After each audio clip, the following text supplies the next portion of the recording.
ID. Hey, Joey Monet. I probably struggle. Have you been? I think I've tried this name before. Let me know if I'm saying it right. Joey Monet. I know. Camera 2, get it together. Get it together. All right. So today, that thing kind of threw me a little bit. Let me get a little water because I'm all to pieces. How are you guys doing on Labor Day today? I'm going to be drinking water, and you guys will hear my fan in the background because life be lifing. So don't stress too much about that. Today we are talking about my favorite subject in the world. No, plant pest. We are talking about thrips. And as a new plant parent, I can tell you I had no idea what that house plants had their own set of pests. And so I didn't know what to look for. And so today we are going to talk about what to look for, the actual pests that I have, how they develop, how to get rid of them. So that's all we're going to talk about today. My name is Yvette Boone. I'm a recovering software engineer and a lifelong creative hobbyist and plant enthusiast. And here on this channel, we create a safe space for Black women to incorporate creative hobbies into their wellness practice. And I have been curating my wellness practice very much lately. And having pests on my plants was not a part of the plan. Yes. So anyone who has had thrips before, please comment in the comment section and let me know, because real talk, I have had thrips before. Now that I know what thrips are, first off, let me start by acknowledging Jackie from Latina Plants. She was the one, I was showing a plant and I saw this little, looked like a little pin, like somebody took a pin mark and marked the plant, but it was moving, but it was super small. And I mentioned it as I was on the live, and she was like, treat that for thrips. That could be thrips. And I'm thinking to myself, I looked up what thrips were before, and thrips didn't look like that. And so I was like, okay, I am going to treat it, but is that really thrips? Yeah, it was. So I want to thank Jackie. I told you this community is amazing. I'm gonna probably be looking in the wrong place. This community is amazing. So I'm so glad she, felt comfortable enough to say that. Because sometimes when you're on channels, you kind of don't feel like you want to rock the boat or make a mess or whatever. But I'm so glad she felt comfortable enough to say that so that I could treat it. Even though I didn't quite get it, I treated it anyway. But in my mind, I was thinking, in my mind, I was thinking, okay, well, if it was thrips, it would look like this, because I had no clue. Looking back, I've had thrips before. And so I've gotten rid of thrips before, unbeknownst to me. So I want to talk a little bit about that too, because I want to talk about some of the preventive measures that I took just in caring for my plants that helped me to prevent a really bad outbreak, even when I didn't know. So let me start by saying, if you are a new plant parent and you've never had thrips, or you've had plants for a while and you've never had plant pests, you might not have known it. And because of certain measures that you're taking, is helping to mitigate some of the risk. Okay. So let me hit this chat section really quickly.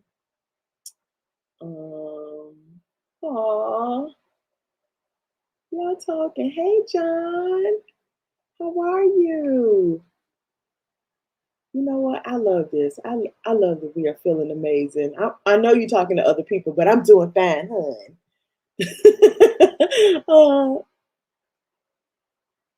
I love this. I need this today because, sometimes life be life, and it's nice to know that people are in good spirits. I know, right? We're going to talk about it today because I've heard people say that thrips are the worst.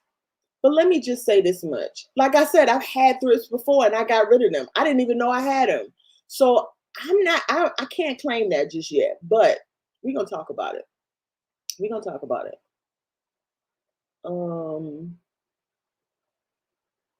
Okay, here we go. I had the same thing happen to me, so I made some DIY neem oil spray and sprayed it on the plant and soil for a few weeks. Right, and that's definitely one of the solutions. It's a natural solution, so it's one of the solutions that we're going to talk about today. And we're going to talk about some of the things to be a little cautious about when you start using neem oil too. Then took the plant out of the soil, only had roots left, all the leaves fell out. Washed the roots, sprayed them with neem oil and an insecticide, replanted in a new pot and new soil. Yeah. I could definitely pray. Ain't nothing wrong with a little plant prayer, okay? Oh, that's good. I love that. I love that. A comeback story. Hey, Monica. How are you? This little software, every time you put your mouse over it, it goes away. And I'm reading as I'm going, okay, good. And you're packing a plant swap box with Pamela.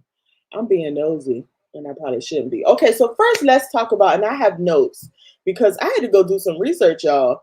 I had researched what a adult thrip looks like, but it's really good to know. You probably may need to do some research yourself so that you would know what thrips looks like. I want to actually pull up this video because I thought I had it pulled up, but I see that I don't.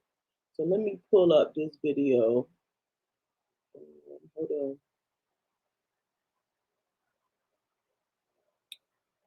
All right, you're doing too much. Because what happened to my video? All right, video file. There we go. I want to show you this video of what I actually saw because, baby. So that way you'll know if you see them, what to look for. There we go.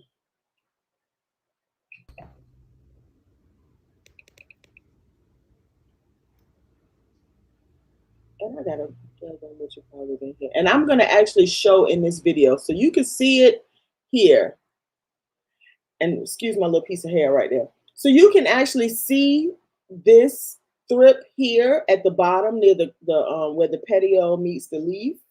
You can see it there. This is probably more of a mature thrip. The younger ones look like that little, maybe not so much, like this little black dot that's up near the top right-hand corner. But yeah, this is what the more adult-like looking thrips looks like. And you see how small that is? It's actually moving. I'm kind of grossed out, y'all.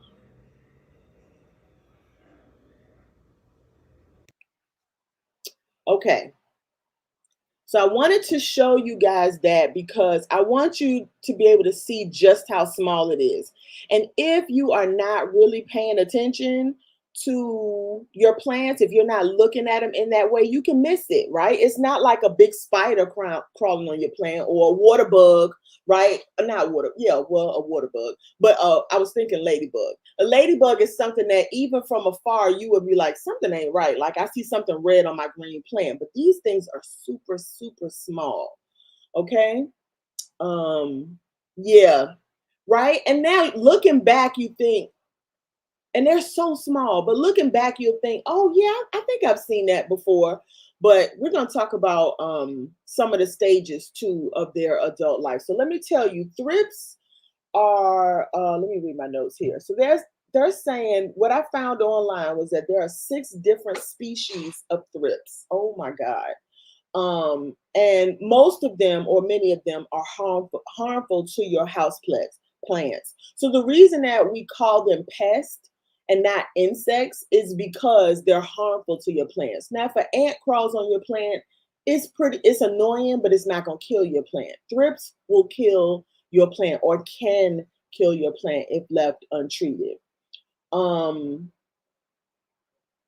let's see, there are many species feeding on certain plants. Some are often named for the host plant. So they like, some of them like certain plants, like roses, definitely house plants, onions, peas, gladiolas. Like, of course, they're outside pests. They're not something that formed in the house. They're outside pests, so they do attack outside gardens and plants as well. But our plants actually are outside plants, right? An indoor plant is really just an outside plant that you brought in the house. And so we have to contend with the fact that these pests live out in nature. The thing about them living out in nature is that they have predators that kill them, and it kind of creates this whole cycle that we don't have in the house, of course. So that's the annoying part. Now, before we get into the life cycles, yeah, maybe we could talk about the predators. So some of the predators, let's see, where did I find that? Some of the predators that where is that? Some of the predators for thrips are nematodes, and you can actually buy what they call beneficial insects that will eat thrips, right? I shy away from that because a bug is a bug. I don't know, looking at them, the difference between a bad thrip, a good thrip, a bad mite, a good mite. I don't know the difference. When you tell me you're selling me a bag of insects that are going to open, I might not be able to see them and they're going to kill the other insects. I'm itching just thinking about that. So I'm not, I couldn't do the whole buy the bug to kill the other bug thing. It just didn't sit right with my whole body. So let's talk about the stages of life. So the thrips actually have 6 stages of life. Now, I'm not going to go through all 6 of them because in reality, I almost really don't really care. I really want to talk about the 2 stages that are, to me, most important, because this is when you can kill the thrip, and that is the egg stage and the adult stage. So let me start by saying thrips are asexual.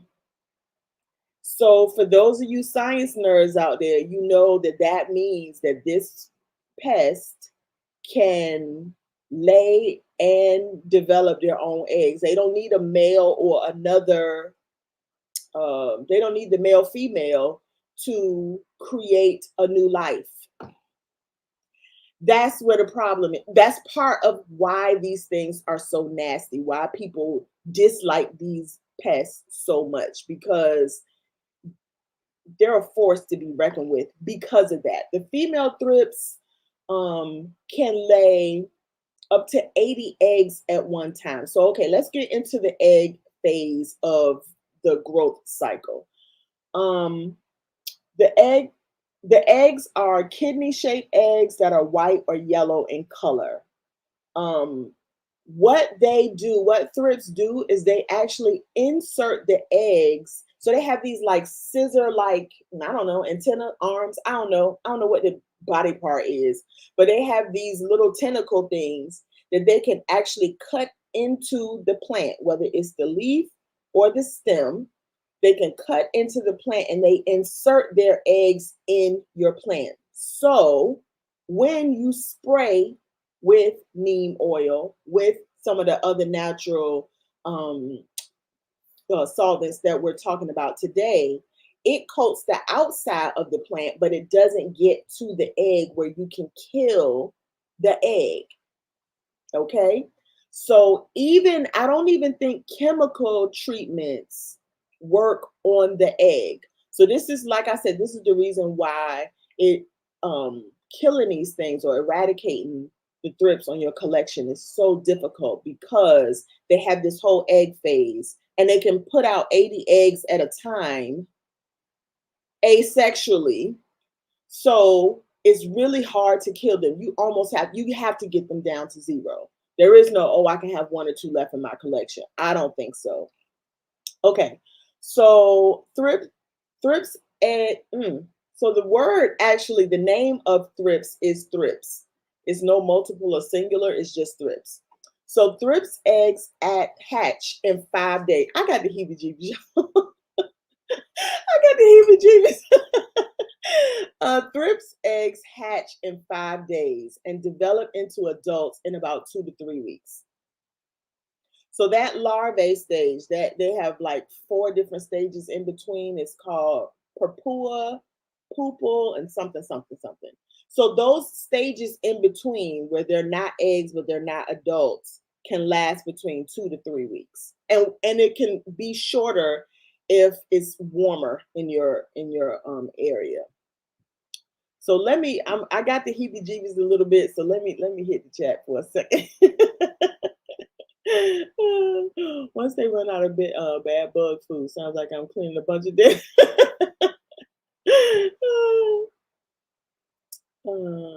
Right.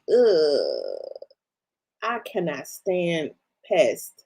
Right. I don't know if you guys saw the last video I put out, but I had already sprayed my plants when I did my favorites video.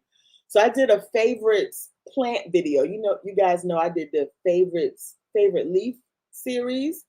And in all honesty, I had planned on doing my favorite plants video on this live. And I think in between doing those 2 videos, I found the thrips. And so I'm like, and I needed to do a live on this day. So I end up pushing up my favorites video to that video. I really wanted our interaction live to be something fun and not like this. This feels like obligation and chore. But anywho, I did that 30 days of favorite leaf, and then I did a favorite plant video for the summer. And in that video, I was holding that Aglaonema. You probably can't see it. And the leaf touched my face. I was like, ooh, don't do that. Don't. I cannot stand bugs. Yuckity, yuck, yuck. Hi, Insight of Beauty LLC. Hey. Right. Jeez. I can't. Okay, so now let's talk about the adult stage, because the adult stage is about where, and I'm guessing about where this actual thrip is here. And you can tell it has the oval. Okay, so let's read it. It can live for up to 30 to 45 days. The asexual females can lay more than 80 eggs at a time. This means that an infestation can spread quickly, and the life cycle can repeat every 15 days or less. So what do thrips look like? Thrips are soft-bodied, which is a good thing. So keep that in mind. They're soft-bodied, cigar-shaped insects, reaching just about 1 25/25 of an inch. So they're pretty small. I don't know why you would give me that as a metric, but anywho. They are brown, black, or yellow, and some have colored markings. They have narrow, fringed wings. Wings. Wings. I wish I had gotten a picture of a winged. I wanted to show you what mine looked like. Every time I went online to look at a thrip, that thrip didn't look nothing like this. Even though now I guess I could say, yeah, it kind of did, but the ones I saw had wings. And so the very first time I ever saw a thrip, it didn't have wings. It might have even been in a not so mature stage. And so I didn't think it was thrips because it didn't look like that picture. So I wanted to show you a picture of what an actual thrip, maybe not even full adult, or maybe not, because I think the males are the only one with wings. And I don't know how they're doing the whole male-female thing if they're asexual. Yeah, I might have to think about that. Okay, anywho. And so if anybody knows, like, wait, if you're asexual, does that mean you're both male and female? All right, help me out. C-Temp biology major. Help me out. I don't know.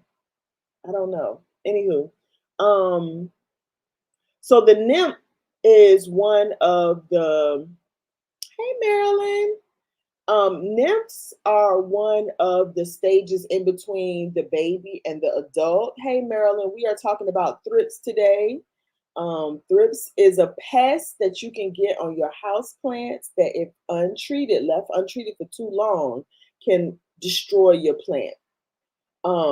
And we're gonna get into that. I'm gonna show you a little bit more about that later on. So nymphs look similar to adults but are smaller and wingless. So when I first saw the thrip that I saw looked like somebody took a pen and just put a dash on it, but it was moving. And so it didn't even have as much body as this thing here. This thing got a little girth in the middle, like, and it ate a couple of plants. Whereas the one I saw didn't look like that. It looks similar to about this piece of hair right here, but maybe a little bit thicker. So yeah, kind of disturbing. All right, I'm gonna take this off because that's kind of giving me the heebie-jeebies. Hey, Caroline. Is it Caroline or Carolyn? Let me know. And I got a daggone fungus gnat in here. I got all the bugs now. Right. Ugh. So yeah, what I was showing on the screen was a thrip. And I was going through that the thrips have different stages, and the stages that you can actually kill a thrip. I don't know that you can't kill it in the larvae stage, but I know you can kill it once the eggs have hatched. Okay, so let's get into how to recognize if you have thrips. Now, I'm going to show you a plant. I'm going to show you the plant that I actually saw the thrip on, and I'm going to show you the damage on that, because this I know is thrip damage.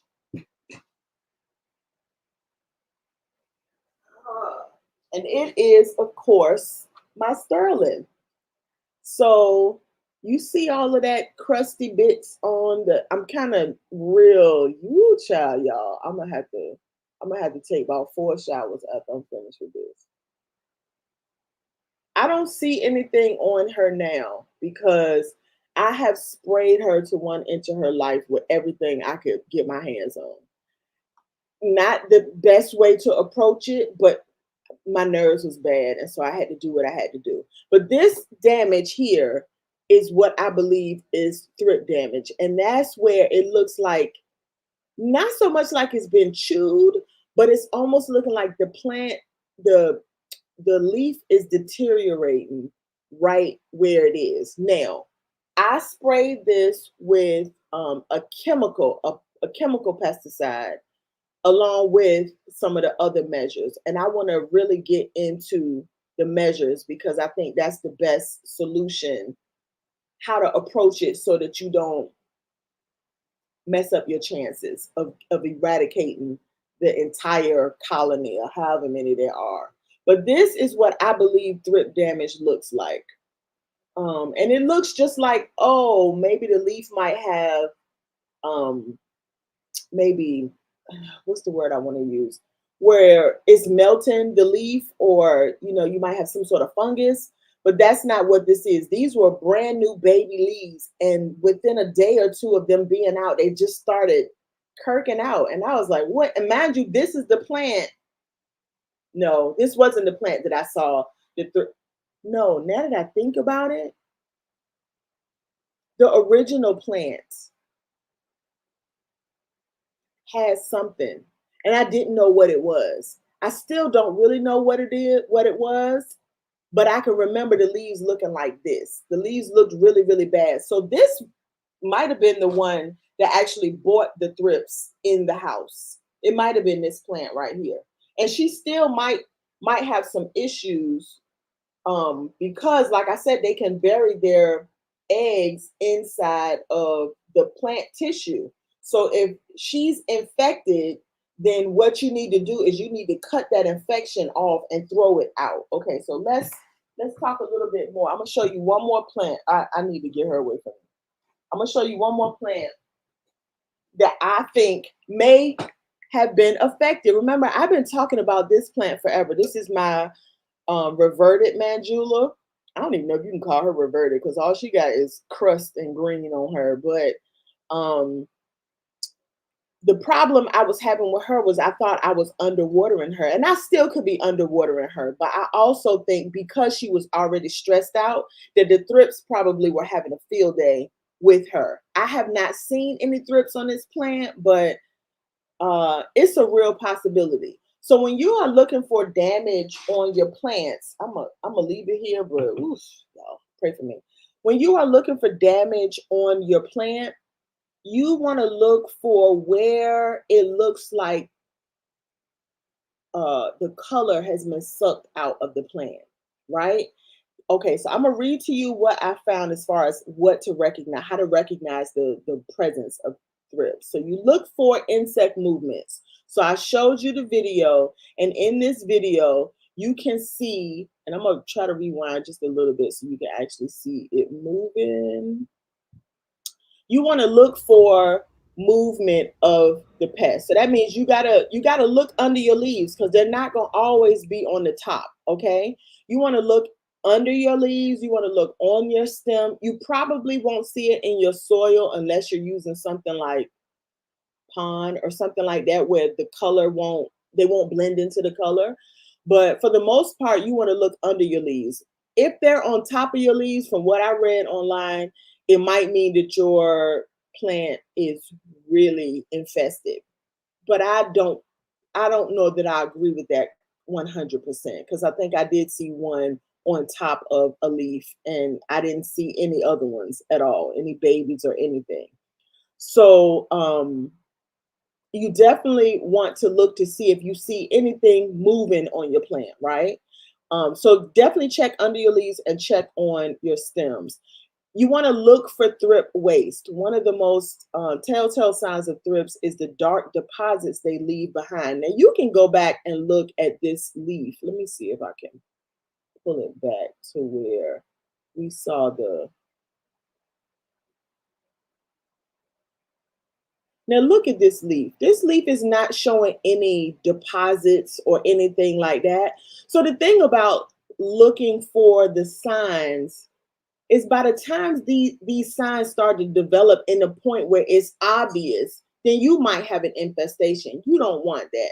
I think the best thing to look for is the sign of the actual thrip on your plant. So you want to look under your leaves. You want to look at your stems to make sure that you don't see anything. But however, if it gets to a point where you start seeing damage on your plants, look for these signs. Look for deposits that they leave behind, sometimes referred to as thrips poop.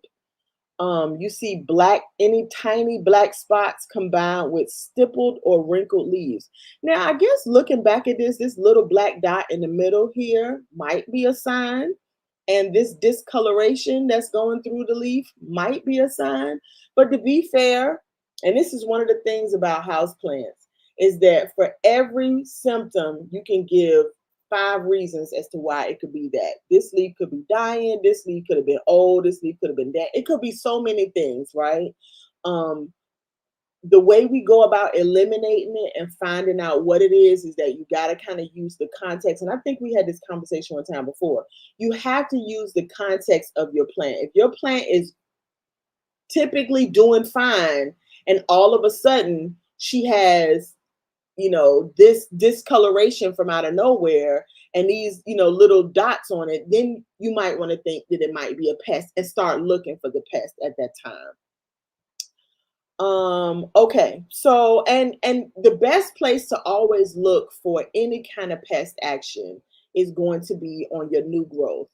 And so I did not see any of my thrips on new growth. So here once again is another one of those look here, but you find it there. I didn't find any on my new growth. However, what I did was once I saw them and once I got out of denial, I started looking at my new growth to see if I was having some issues. And that's what made me think of this plant because I couldn't I have not had a full leaf come out that is not damaged. Every leaf is coming out looking like, see these crunchy leaves down here? They all come out looking like that or like this. where they can't even make it all the way to a full leaf without some sort of damage or something going on with it. So I'm thinking that that plant might have experienced thrips or might be experiencing thrips. I'm gonna try to keep you in frame, but I don't want you near me. Okay, just so you know. Yeah.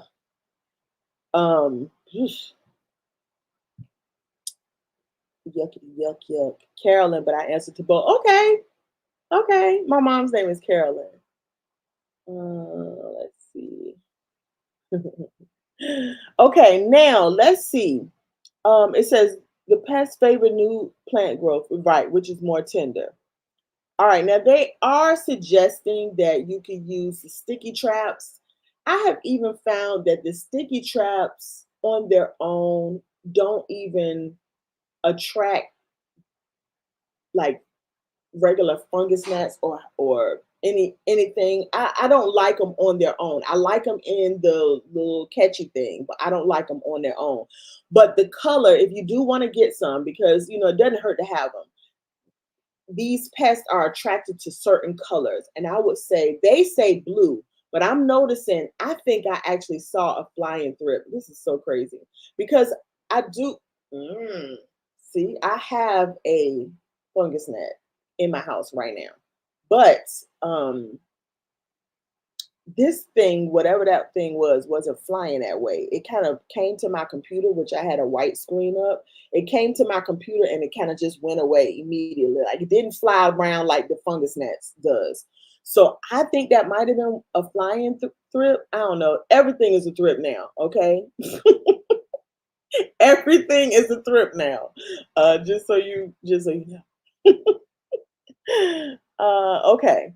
Now, how do we get rid of thrips? Because that's the biggest thing. Now that we know what they are, now that we know what their stages of life are, now that we know that they will kill our plants, and the way they kill our plants is like they just keep eating away at the plant, and eventually the plant just gives up because it just doesn't have enough stamina to keep up. Now, one thing I will say is if you notice damage on your leaves, a lot of people will then take and cut the plant all the way back and get rid of that part of the plant if you notice damage. Now the thing is that unless you've seen the damage enough to know what the damage is, it's hard to tell whether it's regular damage or thrip damage. You cannot take any chances and just cut everything down and let the plant grow back, which is what I did with this sterling, right?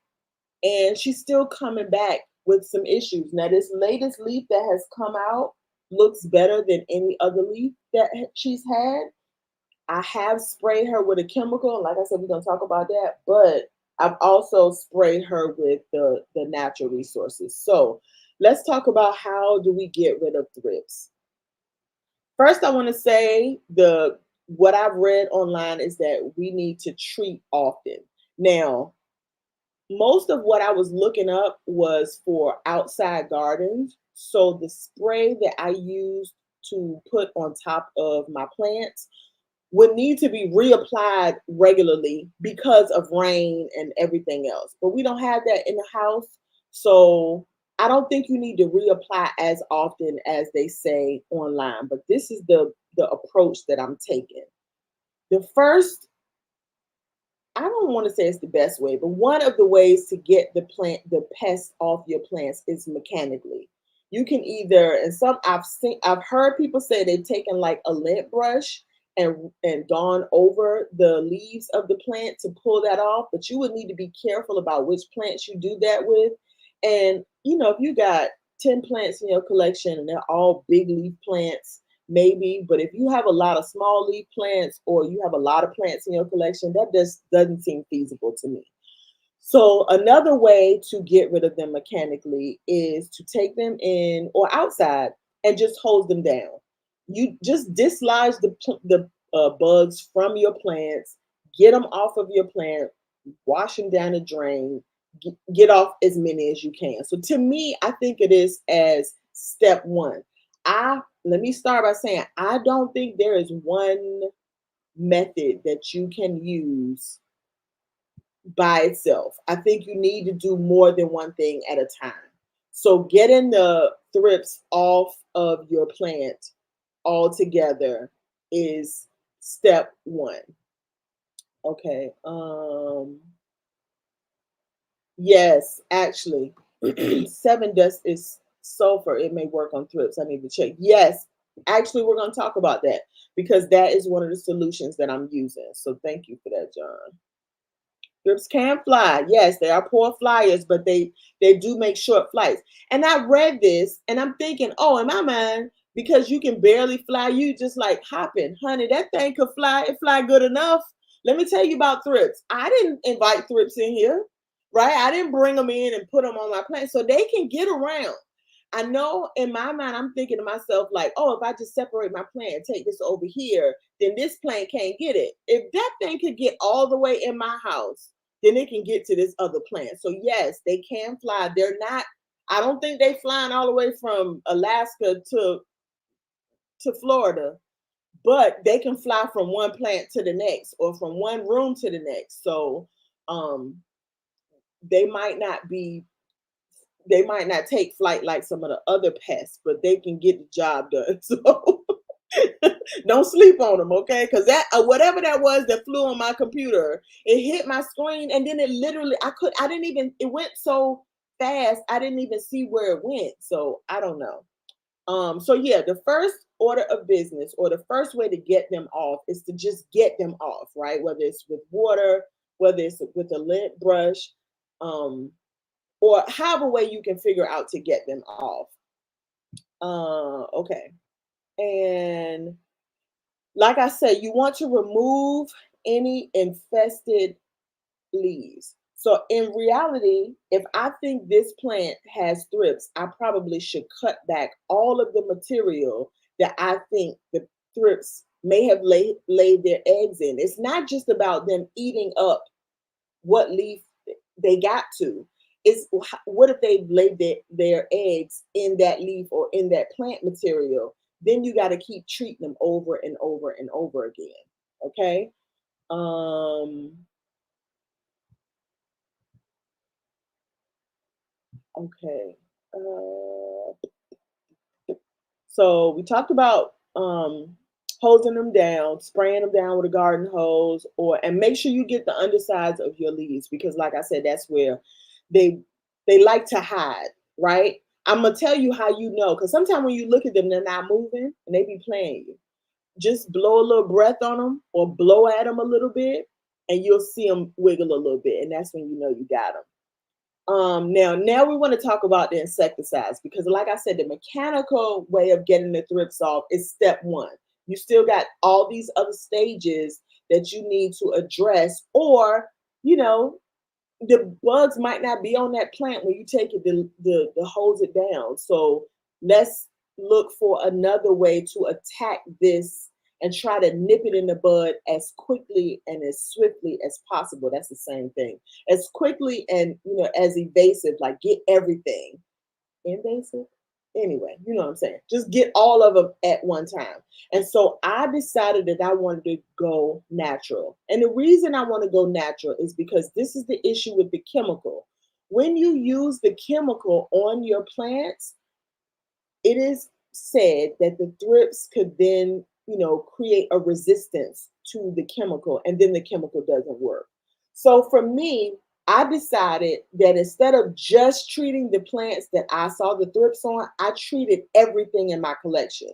And with a natural solution, that's not going to hurt your plants. Now, when you treat with some of these chemical solutions, which I was mentioning with Mimi before about the neem oil, is that neem oil can be damaging. And it's okay. So it's like, do I want damage from thrips or do I want damage for the neem oil? I'm not mad at using the neem oil to kill the thrips, but there are certain precautions that you need to take when you use neem oil. Like you just can't throw neem oil on and set it back out in the sun, right? You have to know that sometimes neem oil on certain plants are going to destroy the tissue of the plant. And so you might lose a couple of leaves when you use the neem oil. Now it will get rid of the thrips, but I think even with that, the neem oil, I think the way the neem oil works is that it has to munch on the plants and it kills them that way. right? Versus killing them physically on their body, which is the way I chose to do it. So either one of these natural, and I'm using air quotes, they are natural. The natural solutions work. It just depends on how you want to attack it. You can use both. It doesn't hurt to use both. So the other way to get rid of the thrips is by killing the adults or anything over the egg stage. I don't think it does not work on the eggs, but it will work on anything other than the eggs. So any of the larvae or any of the adult stages. So I have two here, and I want to bring them out actually. So one of them is diatomaceous earth. That looks like it's backwards, but it's diatomaceous earth. And I purchased the food grade version. Now, this is a natural substance. This is some sort of bone. Let me see. I wrote it down. I have it down here. It is made from fossilized remains of diatoms, which are microscopic organisms that lived in water millions of years ago. I don't think about no millions of years ago, but it's the fossilized bodies of sea creatures. And what happens with this is that because it is almost, I like to think of it like little glass, and it's down in a powder form. And when these soft body bugs come in contact with them, it kills them. It's gross, it cuts them up, but it kills them, right? So, which is why they need to be past the egg stage. They need to have hatched in order for this to kill them. It's not going to kill them in the egg form, in the egg shape, in the egg stage. And another solution is the one John talked about, is the sulfur. Now, both of these are used in the same way. Now, the one thing I love about these solutions is that they provide other benefits other than just to kill bugs. Now, I put my diatomaceous earth in my soil mixture. So when I'm making up my soil, I add diatomaceous earth into my soil. Let's see, what are the benefits of that? Because I wrote that down too, because I don't remember them all. I just know it's good for the plant. Let me go and find that really quickly. Okay, it's made from fossilized blah blah blah. Where? It's a natural substance, and it's also found in sand and many rocks. But where did I put that? Come on, child. Come on, Lee. I can't find it right this second. Hold on. I thought I was organized until I got up here. Now I don't feel that organized. I'm gonna find it and I'm gonna come back to it. But the other solution is sulfur, and sulfur physically does the same thing to the bugs. It is, let's see, what is it made out of?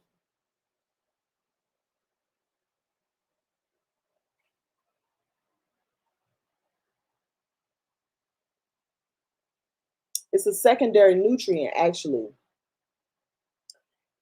which is just as important to plant development as phosphorus. And phosphorus is one of the NPK is one of the three nutrients that we use in fertilizers. So it's just as important as that.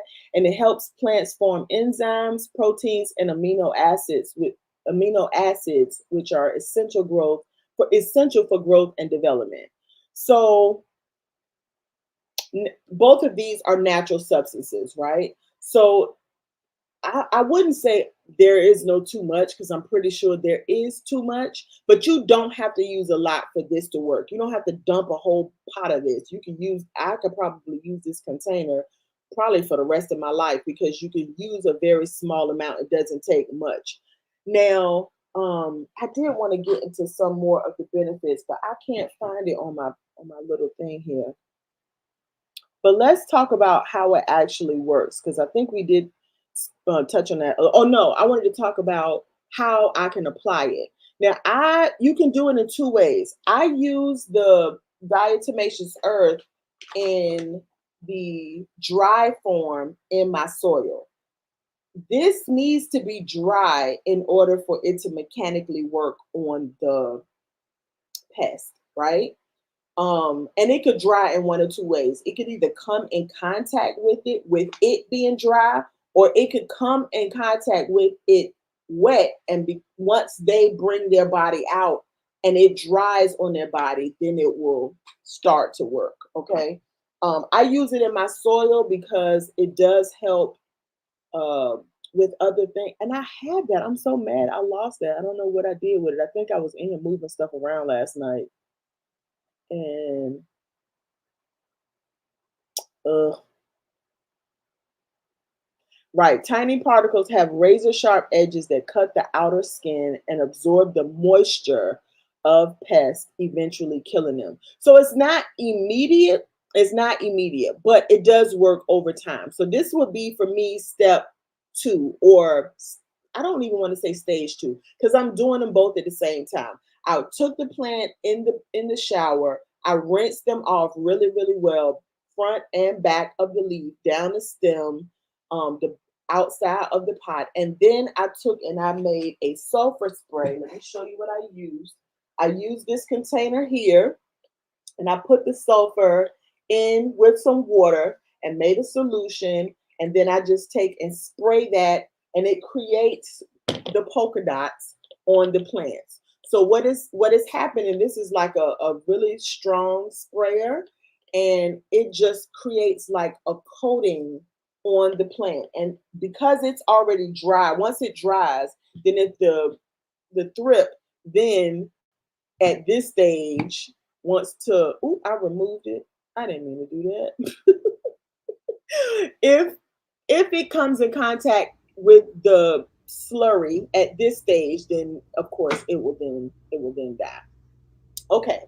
And the same with the sulfur and the diatomaceous earth. You can use them both the same way. Another solution is to use our DIY bug spray. I don't know why I don't have that near me. Oh, it's right here. We can use our DIY bug spray. And I'm not, why don't I have my own label on here? What am I doing wrong? Anyway, I got the label on here, but I don't have the fancy one that you get when you sign up for the newsletter. Let me give you guys that link in case you don't have it. If you need a DIY bug spray solution, I have a free version.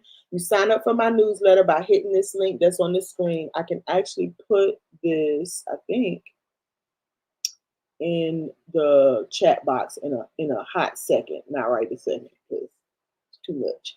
But yeah, I will it's probably in the description for sure, but I will also add it in the chat in a minute. But this is another thing that's going to pretty much kill them on contact. So if you see a thrip on your plant, go ahead on and kill it with this immediately. Take your plant in the bathroom or outside and spray the whole plant off. And then you will follow up with that solution or some sort of slurry to put on top of your plant to then allow any eggs that have been put on that plant, in that plant, or in the soil, because they don't have to always put their babies in the plant. They can actually put it on the soil. And if they do that, then these mechanical things will kill them at that point. So let me go and see if we have any comments.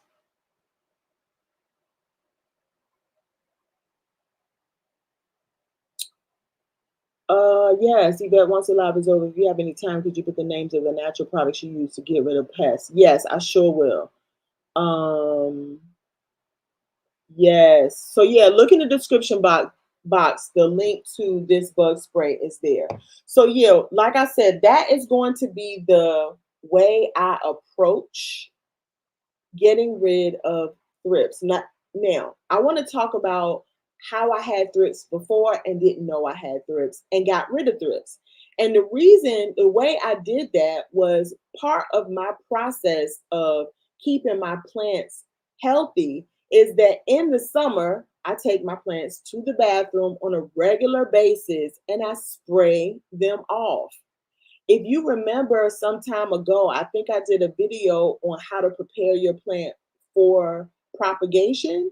This is one of my propagation steps. I take my plants in the bathroom and I hose them off, because anything that is on the surface of the leaf, whether it's dust or even this stuff, is going to prevent it from taking in as much sun. And that's their food source, right? So I keep my plants clean by hosing them down. So even using this as a solution to kill the thrips, I'm still going to take my plants in the bathroom on a regular, and I'm going to hose them down, and I'll reapply this if I have to. Now, I might not do it every watering, but I'll do it often enough to where I won't miss a leaf. Because what you have to keep in mind too is that I have to stay on top of any new leaves that come out, because that's what they're going to beeline for, right?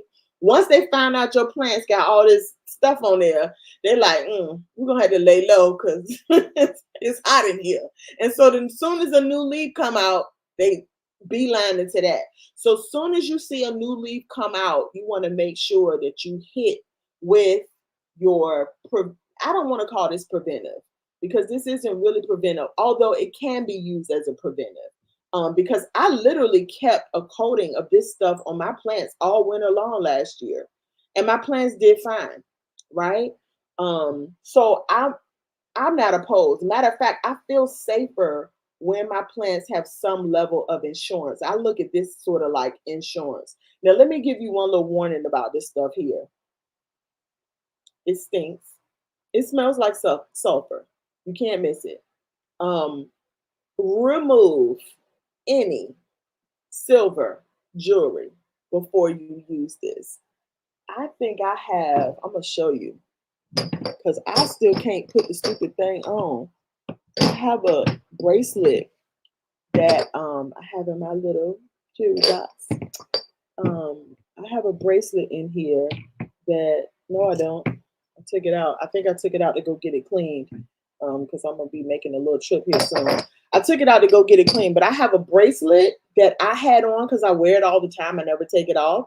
And I'm in there spraying my plants and doing the things. And I come to sit down and I look at my bracelet. It's black. So if you have any silver jewelry on, please take it off. Even necklace, earring, all of it, right? Be cautious when you're using this stuff, because you don't want to inhale it. I like to use it wet for that reason. However, there are two ways that you can use these kinds of, actually there's three. I'm gonna read them off because I was surprised at one of them. Let me see. You can add water to spray on your leaves. You can coat a thin paste of it. So you can actually take this and make like a slurry or a paste. And if you're the type that have really big leaves, or you just want to sit down and literally go over your plant and paint on like a slurry of this, you could do that. They say you can burn it. One of the ways that I like burn the sulfur, I don't know about the burning thing. I don't know that I would want to do that. I think that might be for more of outside use. I would be a little afraid of the chemical reaction on that. But one of the ways that I like to that seemed like a cool idea is to hose your plant down, right? Now that your plant is already wet, you can take this and put it, do I have that? It's a little puffer. Oh, wait a minute, hold on, I do. Let me go get it really quickly. It's right here. You get a puffer, and this puffer will just push out like clouds of the powdered solution. And once your plant is wet, it'll give it a nice little thin coating so that you're not using so much of this. Now, this stuff goes a long way. I bought a big old bag of it because I didn't realize how little you need. But yeah, same with this here. I bought a big old container of it. Now, it's how much you need. This is the solution that I use. I use 2 teaspoons to a 48 ounce. So this is 48 ounces of water, and I just use, I think it's 2 teaspoons or 2 tablespoons. 2 teaspoons in here to mix together to make the spray. And it's a super thin spray. Every time you go to spray it though, you are going to need to shake it to activate it again. And you don't want to use a sprayer like this. I tried that. It clogs it up and it makes it really, really difficult. You want to use something that has some sort of power to it. If you pump this here, it'll create some pressure and it makes it so that this is super easy to spray, because all you have to do is just push this button down and it'll just be spraying it on its own.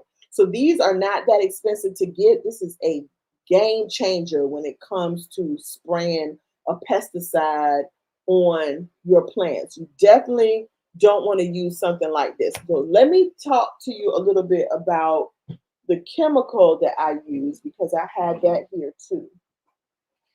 And I personally like to buy the dry version. The dry version is concentrated, and so you can mix it yourself. And so this is called Captain Jack's DeadBug. And it is a chemical solution that kills bagworms, borers, beetles, caterpillars, coating moths, gypsy moth, loopers, leaf miners, spider mites, tent caterpillars, and thrips. So these are mostly for outside, right? Like I'm not gonna have no caterpillars in the house, but it kills thrips and it kills spider mites. Now, to me, this is the last solution, right? If I feel like a plant has been infiltrated, like my sterling, if I feel like that plant has been infiltrated by this, meaning that I'm not getting new growth that is living, nothing seems to be surviving or doing well on that plant at all. In my mind, that plant might be infested. So that's when I'm going to pull this out. And the way this works is I believe what happens is it's sort of like, I don't want to say change makeup. It's like it does something to the leaf, right? And so when the pest goes to eat that leaf, then it's going to perish. So it's still not a on contact killer, but it does kill them eventually. Like I said, though, what happens is that they grow a resistance. Now, when people say that, I really don't know what that means, because if I killed you, then how are you growing a resistance? But I guess I don't know, child. I just know that this is what I use as a last resort. This feels like liquid. It is liquid. Okay. I thought this was the powder form. This is the liquid form. This is the last resort. I do have this in a mechanical spray, but like this, which is fine because this doesn't. And I know I don't have that in front of me. I probably should have, but it doesn't look much different than this. It looks like a clear solution, might have a little tinge of color to it. It's not powder, so it once it's mixed, it's always mixed. I still do shake it up before I use it though, and I use it sparingly, right? This is not something that I use on a regular. This is not something that I think you want to dispose your soil outside. When it comes to using chemicals like this, I'm real sort of iffy about using it, and it has to be a real serious reason. To be fair, I think I would rather get rid of the plant than to use this on my whole collection. Now, I'll use it on 1 or 2 plants, but other than that, like I'm done. So I have it. Matter of fact, I've had it for a long time and I just never use it. I would just pretty much get rid of the plant. But this time I decided to use it because I wanted to see if it was actually going to work on this sterling. And I will say, I think the leaf that she has produced, this recent leaf that she has produced, looks a whole lot better than the one she had from before. And because I cut her back, everything she has is new leaf. And they are it's like the family reunion on this sterling, honey. They are all there. And it just so happened that I moved the sterling. I move my plants around a lot. Like I'll rotate them around the room. And I had my sterling sitting right in front of the window, but I also had it in a prop box. And so every once in a while, I'll take it out the prop box and let it get some air. And it was next to my Silvery Ann. I'm gonna show you her. I'm picking up all these plants, y'all. So trust and believe. Sis is going through. It was next to her. And she has been doing fine. I mean, actually, I was just saying that I think she is doing so much better. Like, I'm really loving her, right? Now, I have not seen any damage. Now, there's a leaf there that is turning yellow, but to me, that is giving regular. I'm telling you, every little dot, I'm like, what is that? No, that's fine. But she was doing super fine. And I'm thinking, oh gosh, she's doing so well. And I still think she's doing well. She's not showing any signs of damage at all. Like, she looks really good, right? Is it just me or am I tripping? Y'all let me know, because sometimes I'm like, oof. Oh, wait a minute. Oh, wait a minute. Hold on. Wait, okay, let's see. How often do you apply the sulfur and diatomaceous earth to your plants? Okay, so like I was saying, if my plants were outside, then I would probably apply every other day, right? Because rain might take it off. But because my plants are inside, once it's on my plant, unless I rinse it off, it's not off my plant. And it's going to work whether it's a year old, a day old, or whatever. So you don't have to reapply. I reapply because one of the steps that I take is to, in the midst of this treatment plan that I have, I am going to be rinsing my leaves off again, because right now she is treated, right? You can see the little polka dots on this one here. Sometimes the treatment is so thin you don't really see it, but sometimes it gets a little concentrated. Now, what'll happen is maybe in about another week or two, I will take her to the bathroom, because that's my regular practice, and I will rinse her down, up and down her leaves, and then I'll reapply again. So let me say this too. Because the adults can live for 30 days, and I'm going to do my treatment for at least 60 to 90 days. I'm going to be on a treatment plan, meaning that there's going to be some level of this slurry on my plants for at least 90 days. And the reason I say that is because once the adults have plant babies and they go through their cycle, if I'm treating today, then the babies that they made are coming out within the next 5 days to 2 weeks. So that could be a whole nother cycle. So if I went just 30 days and decided to rinse everything off, I'm leaving my plants unprotected.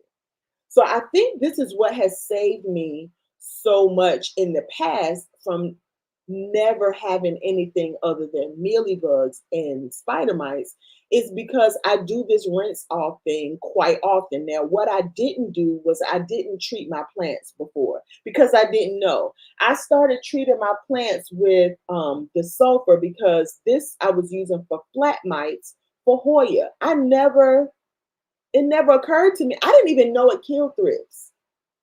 I was doing it because it killed flat mites. And flat mites you can't see. You can't see the larvae, you can't see the egg, you can't see the adult. That's how small they are. So I was like, I really had the heebie-jeebies then. I swear to God, every time I moved, I was like, there's a thrip on me. I mean, not a thrip, but it's a flat mite. I could feel them all over me, right?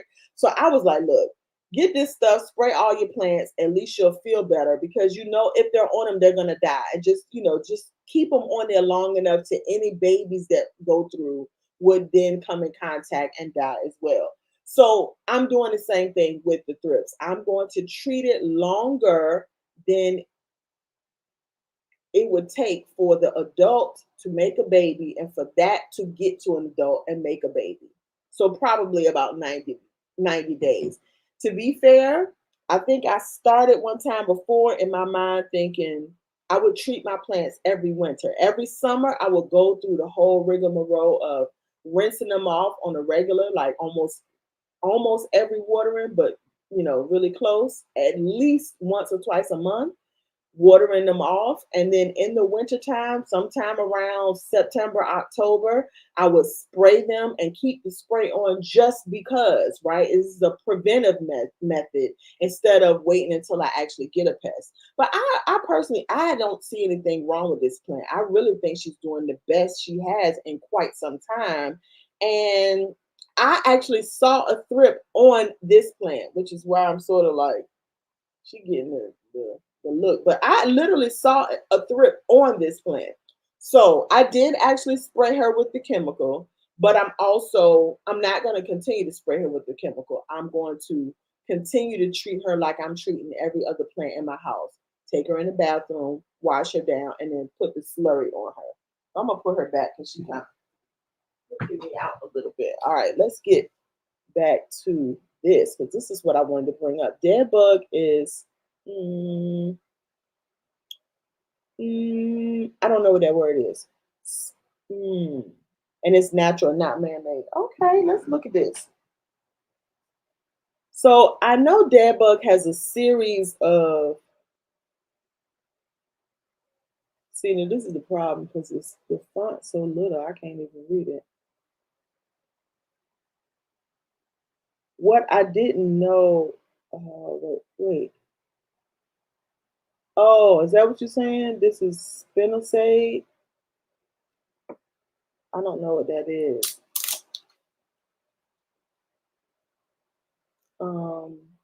I might have to go and read on this another time. I know one time before I'd read this and I got it, and I think I got it because I felt like it was the most natural of them or less. Oh, okay. Captain Jack's contains spinosade. How do you say it? Spinoside. Spinoside. It tells you how to say it up here. This is so smart.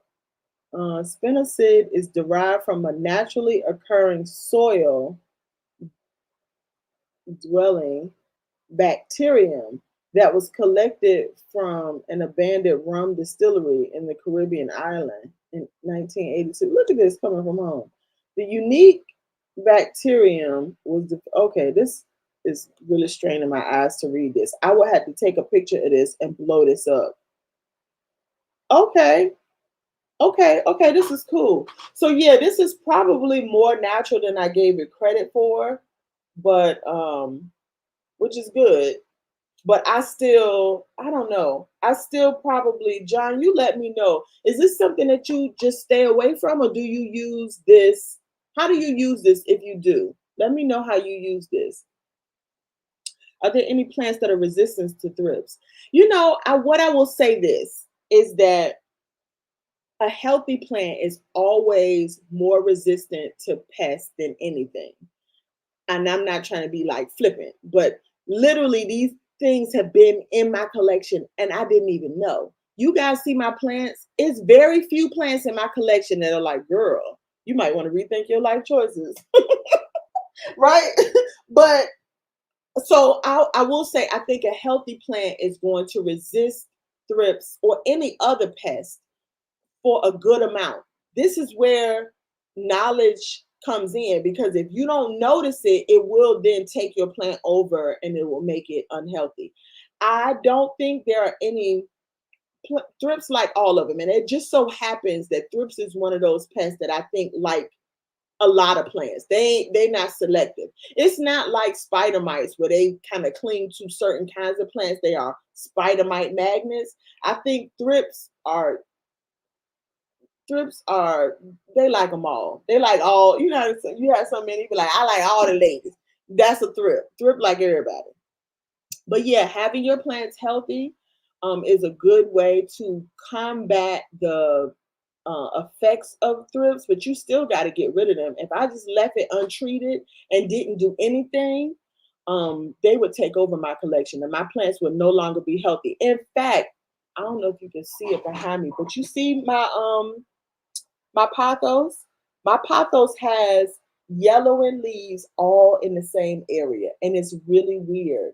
I'm thinking the thrips got to my pothos, and she might be suffering from the effects of the thrips, right? She's a healthy, beautiful plant, but she still has been affected by them. So I'm gonna do some more research on her. She's already been sprayed, so I'm not so much worried about her. As much as I know that she probably has suffered from some thrip damage. I can't. I'm gonna have to look and see if I can actually find thrip damage other than the yellowing leaves. But I have never had this many yellow leaves, and it's you see two, but it's ones over here on the side too that are kind of yellow that is harder to tell. But yeah, I've never had that. I haven't had that many dead or dying leaves on this plant at one time. So there's that. Um, and y'all let me know, anybody else who's used this sulfur spray before, let me know if your plants seem to be thirstier with it on there. Because for some reason I feel like I had just watered my pubicalyx and I saw yellow and leaf thinking, oh, the thrips and got to my pubicalyx because I actually did see a thrip on that.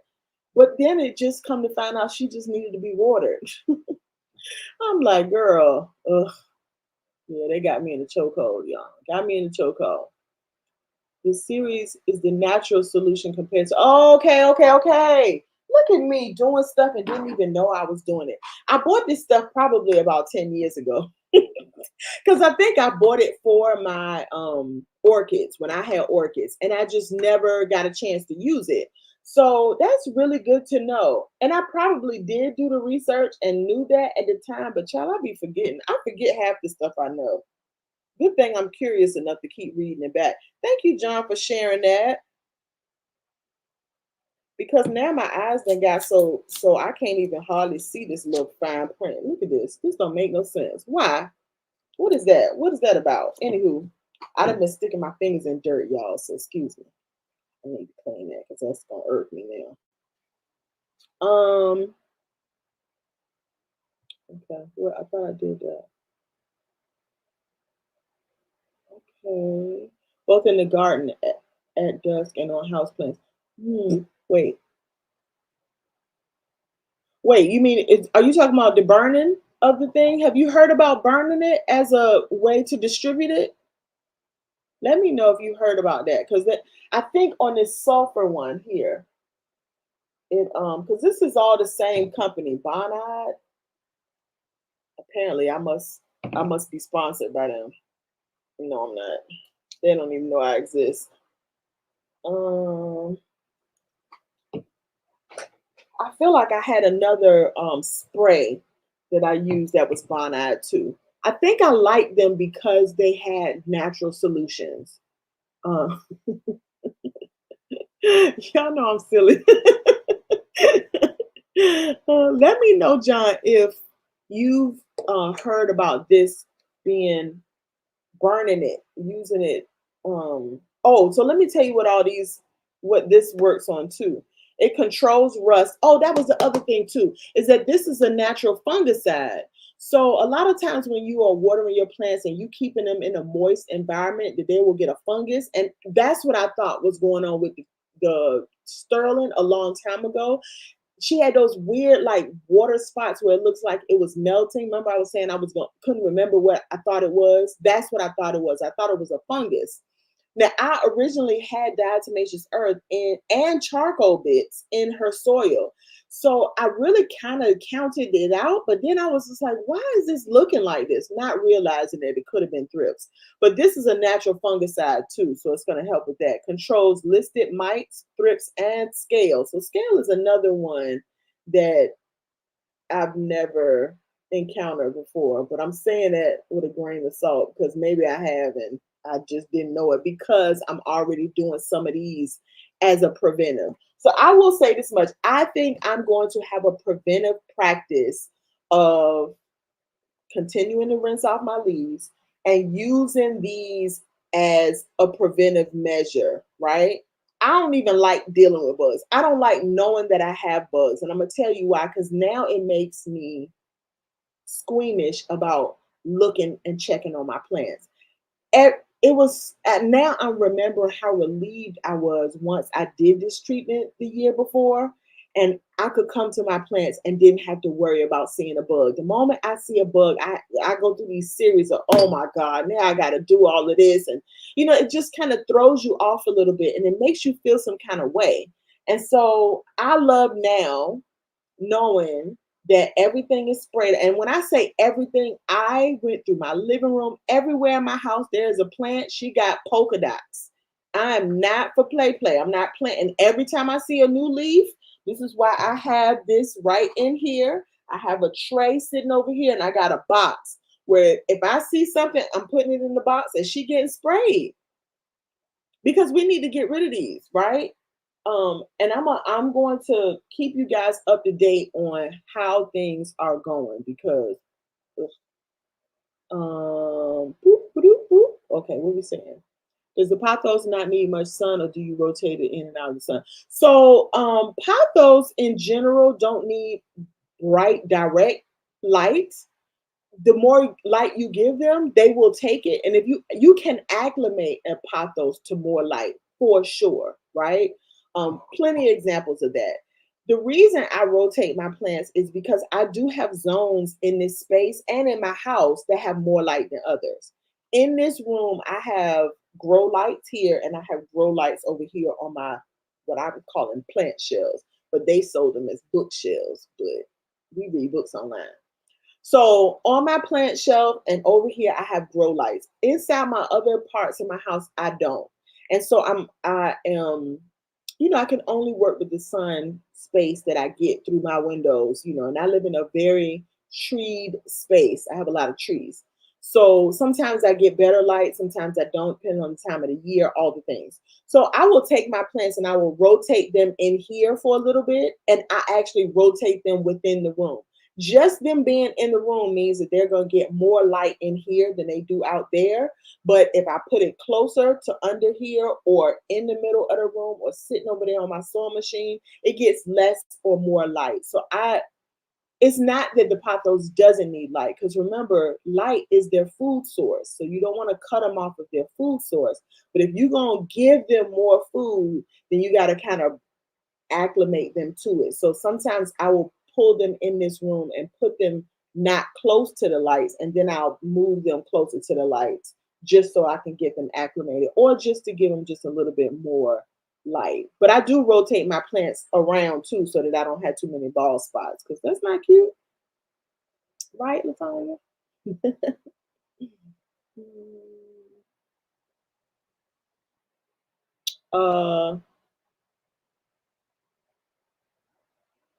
Yeah, for sure. Like I've had my plant outside. I used to take my plants outside. This is why you don't hear me saying this anymore, because I don't do it. I used to take my plants outside and water them. And I don't know if you know this about me, but I got squirrel syndrome. Like I'll be saying something, be like, "Ooh, squirrel," and I'm off on something else. I gotta keep myself focused sometimes. I took the plants outside. It was a nice rainy day, and it felt like it was gonna rain all day. I don't know. In my mind, I felt like, it's gonna rain all day. I could tell. And I put the plants outside. The rain came down, rinsed them off really nice. They were so beautiful. And the sun came out. And I remember thinking, oh, it's gonna be such a beautiful day. It's so nice. About an hour later, I went outside. It looked like burnt spinach. Everything was burnt. And I was like, oh my God. So then I'm bringing the plants in the house, and I got stems with leaves that are just burnt to a crisp. And so I had pothos, I had a peace lily. I want to say I might have had a monstera, that not knowing that it was a monstera, because at that time I didn't really know plants that well, like to be able to identify. I just knew what I liked and I bought what I liked. Baby, them things was burnt up, child. I was like, oh Lord. Ah. Yeah, okay, wait. So orange and cinnamon are an option for what? Tell me. Be specific. Like you talking about all pests or thrips in general? Wait, did I miss something? I feel like I missed something.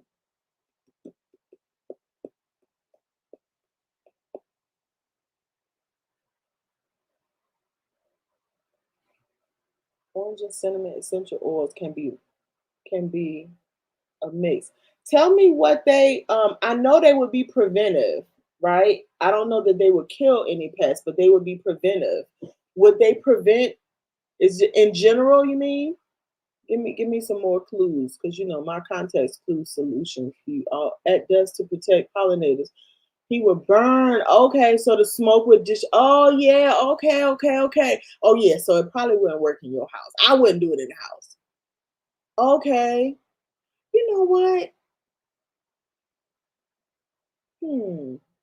Right. Okay. That makes total sense. See, now this is where I don't have farming or garden experience. This is perfect. See, John, thank you. Thank you for being a part of my community. Can I recommend a brand of grow lights? I sure can. I use Barina, and let me see if I actually have a video that has a list of all the things that I purchased for my plant space, including the lights and a lot of these products that I talked about today. I have a video. Oh, don't do that. It's my Amazon video. I just did it not too long ago. I'm gonna see if I can find you the link really quickly though, so that you can so that you can find it. Let's see. Let me go here really quickly. I'm gonna see if I can find this um, link to this because I just did it. It's called my Planty Favorites, and get shareable link. And I'm gonna post that here. And that is a link to the video where I show you my plant shelf, my lights, pots, all the things. I think even in the description, it might have them individually listed out, and you can just go right there and find the lights. And the ones that I like to use is I use a full spectrum light, but they read white.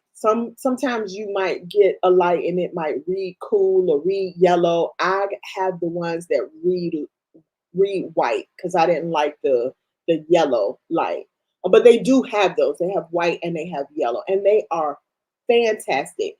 When you put these lights on, when you go to touch the light is not hot. And they do have these little shields where it deflects the light down so that it can push down on your plants. They are made of metal. They get hot, but the light itself doesn't get hot. So if you don't use those shields, or you don't have plants that grow up that far to touch them, you probably won't have an issue. But they're optional. You don't have to use those shields on the lights, but they are phenomenal. They come in smaller sizes. Like I have really long ones here. They're 4 feet, but they also have like a 2 feet that I have on my plant shelves. And it has a way that you can screw them into something. Like mine's under my shelves are wooden, so I screw them to the bottom of my shelf.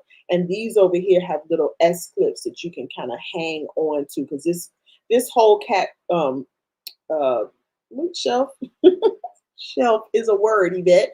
The shelf is metal, and the shelf thing, girl, you know what I'm talking about. It's made of little metal. Girl, words. I'm not had coffee. I'm gonna blame it on the coffee, girl. It's this 55-year-old brain. It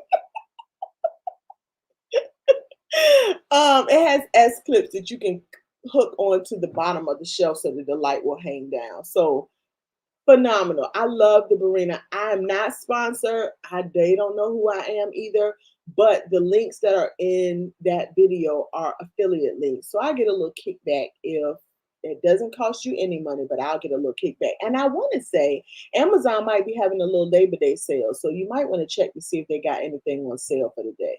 Because they're not cheap, but they're not super expensive. And I've had these lights for some time now, right? And they have been on every day, and I have not had any problems with them whatsoever. And you see my plants, girl. My plants love them. So thank you, John. Girl. And I don't think I've ever been a person that is not focused. It's my brain is just shiny object syndrome.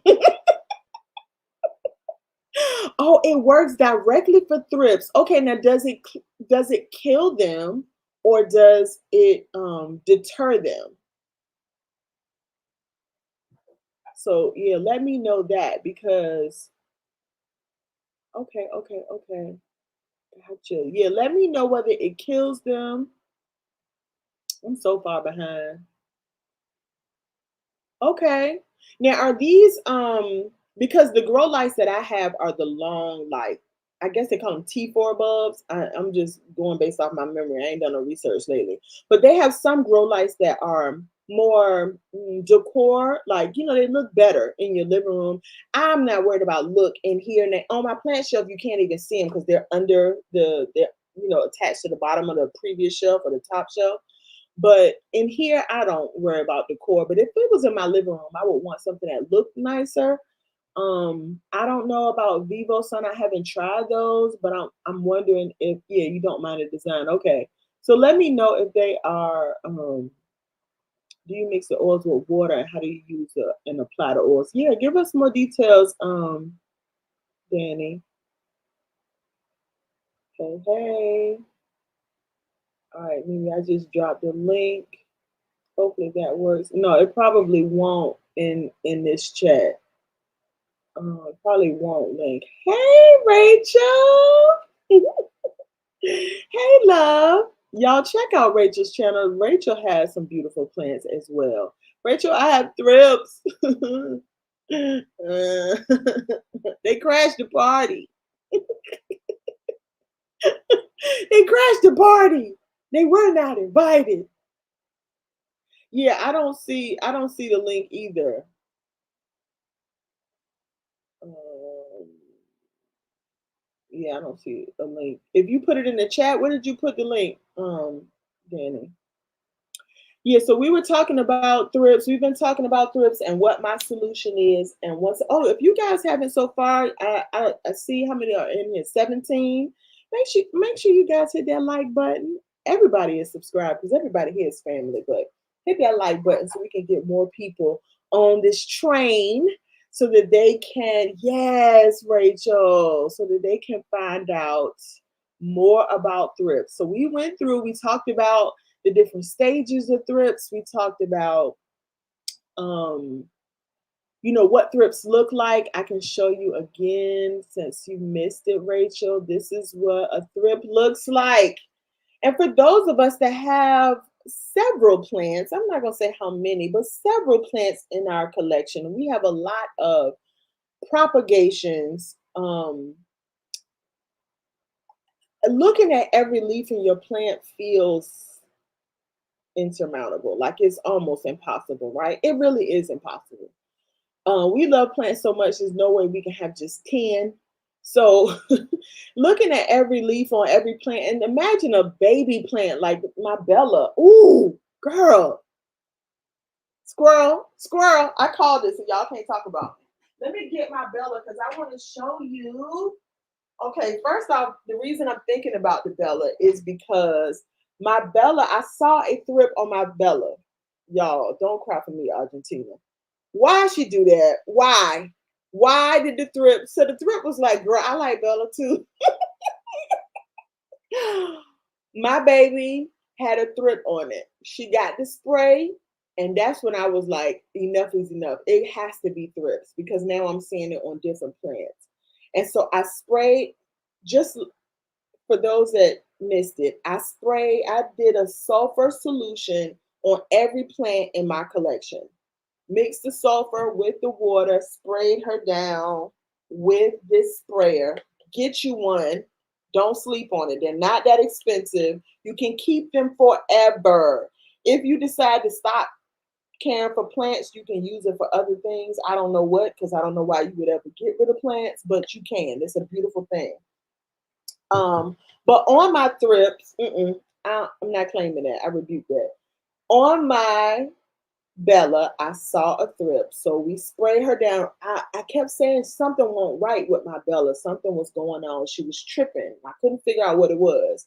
So it could have been, no, I'm not going to say I don't see any damage because I did. But I also noticed that she needed to be watered more often because, yes, get into it. She has a peduncle. She has one there. She has several. She gonna swing for the fences. She got one here. I think she's got one here. I'm trying not to get her in my face. She's got one here. She's got about 4 peduncles. Okay, let me do the wiggle. She couldn't help it. She couldn't help it. And she mad because this is a he, and I keep calling her she. My bad. You don't really care about female or male. Don't play. Look at that. Yeah, so my Bella will be flowering. We are going to keep her watered. Y'all keep me lifted that I'm gonna keep her watered because what I'm noticing now, and I've said it 100 times, y'all, is that when they are flowering or really pushing out a lot of new growth, they need way more water than I gave them credit for. And so she is dry, which is why she has to stay in this cup because she gets dry and then she's heavy, she'll fall over. So I'm now watering her at least once a week. So I will be potting her and the green one up together in a bigger pot very soon because she's needing to be watered way too often, and I don't like that. But look at the inner nose, honey. She got so many leaves on this thing. She is getting all of what she wants. And this thing has grown so much. And for her to have 4 peduncles at one time, shut the front door. Oh, look at it. Y'all, I got problems for real. I got problems. Right, the Bella bounce. Yeah, the Bella bounce. I cannot wait. I have mine said this is the very first time she has watered. The very first time she has flowered. My green one hasn't even flowered. I don't have peduncles on my green one. Now I did get a peduncle a while back and I missed the watering and she probably blasted. So I'm fingers crossed that I'm able to keep her watered while she is producing her flowers. I also, oh wait, did I miss Miss Lady Jane? Oh, hey Jade. You ain't missed nothing. Now we are just about to wrap it up though. But you can watch the replay. And for those on the replay, please let me know in the comments if you have ever dealt with thrips before and if you have any other solutions or steps that I can take that lean natural, right? Because I'm using the hose off, I'm using the sulfur, and if all else fails and I don't see any improvement, I'm gonna use more of this. I have used some of this on a couple of plants, but only on the ones where I actually saw the thrips. I'm treating my entire collection and I'm going to keep the treatment going for at least 3 months. So that's pretty much the synopsis. I went into a little bit about what the thrips look like and the stages of life and how long they live and how they are they are disastrous, okay? Because they can put their babies inside your plant. Like that's just mean, right? That's just cruel. What? Why? Why you do that for? My lights you can dim the strength. Oh, nice. They're flat, square, and covers a 3-foot radius with a decent strength, but the surrounding area is still good for most houseplants. Oh, nice. Okay. So yours, is it a bulb or is it a light? Like, that's still a bulb. But I've seen the flat squares on, I have to think about that. Yeah. Okay. All right, let me see. I have my mail open because I have to do 9 things at one time. Why wouldn't I? Okay, I see something here. Okay, how to get rid of thrips. Let's see. Boop, boop, boop. Copy.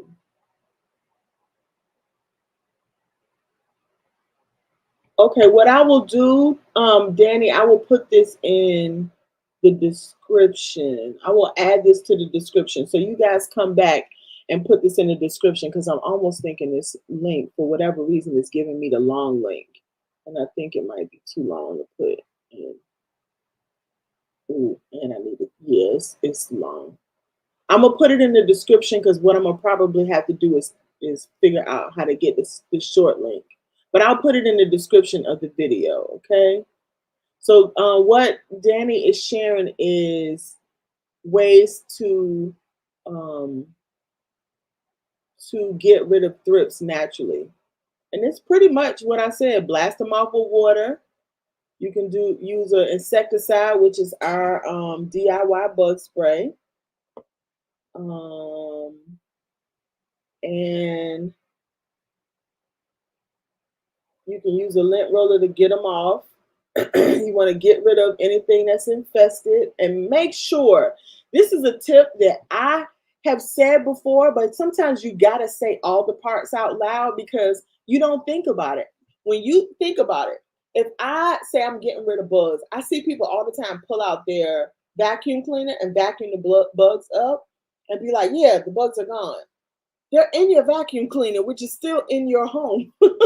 If I take and I cut this plant and I put it in the trash and you think we're done, the trash is still in the house. Them bugs can get out the trash. So you have to take the trash out of the house. Take it from me. Take the trash out of the house.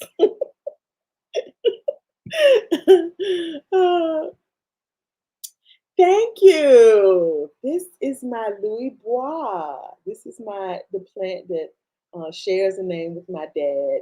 So this is why he is a favorite around here, because cutting up just like my pops used to. So yes, the Bella Bounce, honey. That Bella Bounce. Oh, and with flowers, girl. Okay, okay. Is it the threats that leaves a sticky? Oh, is it thrips that leave a sticky substance on plant leaves? No. What you're talking about is, why I can't think of it right now. So the sticky substance comes from, it could be ants too, but comes from pests consuming and then leaving that behind for other pests, plants, or pests or insects. But I don't think thrips does that. Thrips, from what I read, and mind you, this is my first encounter with thrips that I'm aware of. So I'm just sharing what I'm researching. Thrips leave like their telltale signs. I don't even know that their poop is sticky. Um, but yeah, I'm thinking no. I'm thinking no. If anybody knows for sure, let me know. But I'm thinking no.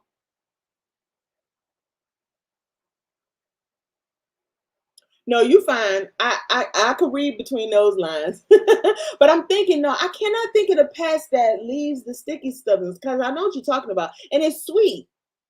I think it's not. Is it ants? What? I could look it up really quickly, but I don't think it's thrips. I don't think it's thrips because I've never had thrips that I was aware of. I've seen the sticky girl, the stuff.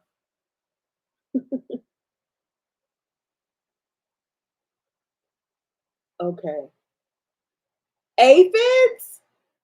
Is it? It probably is because they're another one that I'm sort of like, ugh. Mealybugs, I know a lot of people are grossed out by mealybugs, and I am too, but they don't leave me feeling some kind of way. These thrips have left me feeling some kind of way. My only saving grace is that now that I'm out of denial and I realize that I've had thrips before, I have gotten rid of thrips by mistake. just by preventive measures that I've done. So they don't scare me as much. Now, I guess if I think about it, maybe I never got rid of thrips. I just sort of kept them at bay. I don't know. But I'm gonna keep on with this until I stop seeing them, because there were months, I would say a full year, that I did not see thrips. I'm gonna tell you, I swear I think it was that Sterling that brought it in. And this is another thing about, and I hate to say this because I love the idea of swapping plants, but you can literally swap a plant with someone and not see anything on that plant, and that plant could be infested. So you kind of can't avoid it. I know it's one of those things where it's like, oh, I will do all of these things to avoid having pests, but pests is just a part of having plants. And so don't feel like you have done something wrong or that you're less of a plant parent if you actually have pests. It just comes with it. Knowing how to take care of them so that they're not in your home is the best solution. And having a solution on hand. Do not wait until you get thrips to have this stuff. I did not have to order this when I found the thrips. I had to go under this little thing here and look inside my little container and pull this out. In fact, like I said, I just opened this, but I've had this for 10 years because I had it to treat something else. So don't wait until you have the thrips, because now by the time you order it and it comes in and you feel like doing it, you already know it don't take but 5 days for the eggs to hatch. They can put out 80 babies at one time that they push inside your plant so you can't even kill it. So it's 80 babies that you can't kill, and they can do this again every 2 weeks. So you don't want that. You don't, that's the smoke you don't want. Okay. Yeah, okay. Aphids leave a sticky film. Okay, okay. You know, Rachel, this is why mealybugs don't bother me as much, because you can see them, right? You can see them, and if you put a little alcohol on them, they just poof, be gone. So in my, they are gross. I agree with you 100%. But they don't bother me as much as like mealybugs, or no, I'm sorry, not mealybugs, but ooh, sorry, thrips or flat mice. The flat mice had me all in my feelings. I literally did not come in this plant space for about a good week. I couldn't come in here because every time I walked in here, I felt like they were all just everywhere on me. I was like, I can't do it. I can't do it. I had to get myself together. Really, I had to get my whole life together. Okay. They make her feel like she in a scary movie. John is the GOAT. Thank you, John.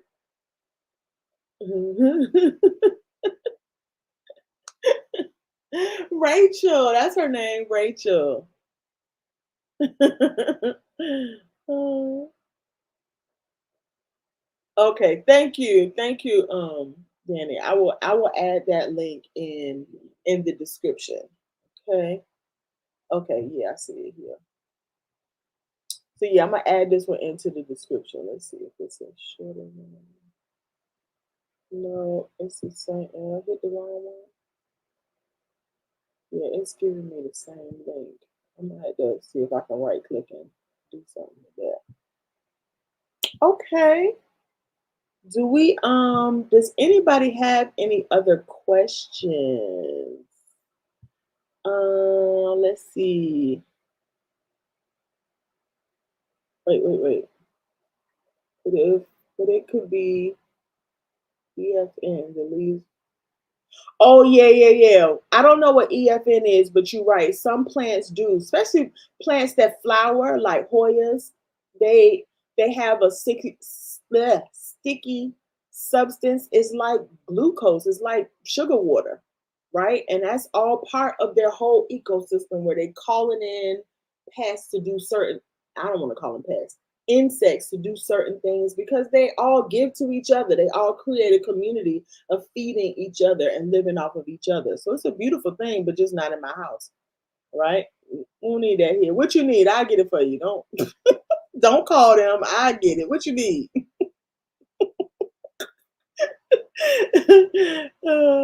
That's hilarious. What is EFN? I can't think of what that is. Is there any truth that if you seal up a plant in a bag for a few days when you first bring it home, it will kill any pests on it? I think if you seal it up in a bag and you treat it, right? I don't know that it's going to kill it magically, right? You got to treat the plant. So if you were to spray some of this on it and seal it up in a bag, which is literally what I did with, I didn't put it in a bag, but I put it in a propagation box. Now, in theory, the box is not airtight, right? So the pests can probably crawl out and get out. But by the time it get to all of that, it done passed all of my insurance. So you need to treat the plant, I would think, in order to. Now, I've never used the bag to do this, but you would need to treat it. It's not going to die just to die, right? Because the plant, the pest food source is your plant. So if the plant is in there alive and is eating, it's in heaven. You ain't bothering it. Yeah, it's in heaven. So you need to treat it. Anybody else got any thoughts on that? I heard that on some HGTV show. I don't. Y'all let me know what you think, because that would be my. I would not just put it in a bag and think it's going to die on its own. I mean, maybe an old age, but by then your plant is infested. So I don't know. I don't know. You let me know. Somebody else let me know. Yeah, I'm not sure either. Wait, you wrote that, didn't you? You didn't write that? John, are you doing one of my numbers, or am I just being cuckoo? Am I being cuckoo? What I did? I could have sworn you wrote that. Let me go back and look. John, what is that a typo?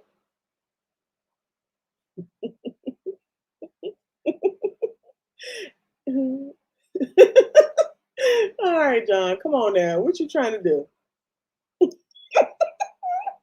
Yeah, I think you do need to treat. It doesn't have to be something where you cut all the leaves off, but I think you need to treat it with something to kill them, right? Um, right. Treat it with this, because that's going to kill it on contact. Now, okay, this is the difference between this and this. This is going to kill it on contact. Once this dries and a pest walks over it, the chances of it dying from that are slim, right? This is going to kill it eventually, meaning that it might come in contact with it. It's not going to roll over and die immediately, but it's going to kill it. It ain't getting away. Even if it crawled out of the pot, it's going to die, because this is mechanically on its body cutting it up. This, you have to see the bug to kill it, right? If you just sprayed your whole plant down with this and there are no bugs on it, it's not killing anything. This, if you spray your whole plant down, even if it doesn't have bugs on it at the time, if a bug rolls up on it later, a week later, 2 days later, 10 days later, it's going to come in contact with this and it's going to kill it. Now, the one thing I will say about using a solution like this, or this method of killing your plants, is that short of you literally taking your whole plant and dunking it in the solution, there are going to be spaces on your plant that don't have solution, right? So going back and respraying your plant is not a bad idea. Even if you rinse it off and respray, or it's not a bad idea to sometimes take your sprayer and just spray extra, right? Because you're going to miss some spots. You want it to run down and get into the crevices, because that's where the bugs are going to, that's where they're going to reside, in those little corners and crevices. They're not going to be all up on the top of your leaf like, hey, girl. They in the corners, they in between, they like hiding. And so you might want to do extra applications for that reason alone, but you wouldn't need to do extra applications because the slurry has then come off of the plant. So just keep those things in mind, that the method that we're using you need to think about how you're using it. I am having a more than one way to approach the thrips. I'm using this, like I said, when I see a thrip, and I'm using this when I don't see the thrip. Like when the thrip, I know they're there, but I need to kill them when I'm not seeing it. Okay, I ain't killing nothing with my finger, so please don't suggest that because I'm not doing that. Mm-mm. I'm still trying to learn how to stick my finger in the dirt, so don't judge me.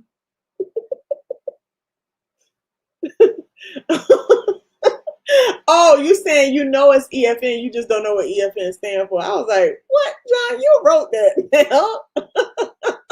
Okay, y'all know I'm silly.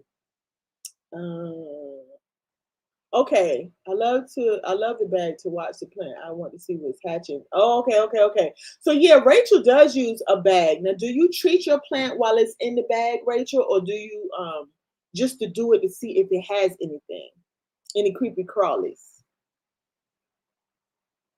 Because that's always good. I've never used the bag mostly because most of the plants that I purchase are bigger than the bag. And I'm also sort of forgetful when it comes to certain things like that. Girl, this thing I'm gonna eat this way all the way off of my head. But that's how life be, don't it? Life do what it want to do. So yeah, I tend to forget sometimes.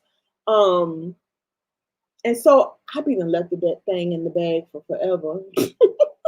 And the plant will do okay in the bag. It's not like it's gonna crawl up and die, but you do have to kind of watch it, make sure you keep an eye on it. She says she treat everything. I'm not mad at that. To be fair, if you wanted to take that bag concept and use it with your propagation box, like I got a big, tall propagation box, I did the same thing. I took the two plants that I originally saw the thrips on. I took the two plants that I originally saw the thrips on and put them in my propagation box, and I treated them with this. It wasn't until I saw a thrip on another plant that wasn't near that plant that I was like, okay.